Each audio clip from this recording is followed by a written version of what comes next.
বন্ধুরা, আজ সকাল সকাল মনটা খুব খুশিতে আছে। আসলে অনেক দিন ধরেই একটা শাড়ি কেনার ইচ্ছা ছিল, যা আজ পূর্ণ হতে চলেছে। শীতের এই সকালে গ্রামের রাস্তা দিয়ে যাওয়ার মজাটাই আলাদা।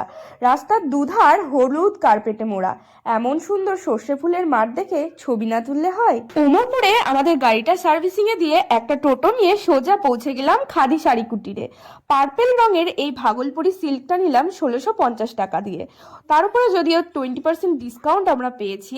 আর প্রাণের জন্য এই হলুদ পাঞ্জাবিটা নিলাম, সরস্বতী পুজোতে পরালে বেশ লাগবে।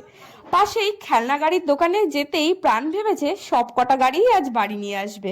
কোনো মতে একটা গাড়ি দিয়ে নিয়ে আসলাম। আরও কিছু টুকিটাকি কেনাকাটা সেরে নিয়ে আমাদের ঝকঝকে তকতকে গাড়িটা নিয়ে পৌঁছে গেলাম লাঞ্চ করতে হোটেল ফ্লোরাতে।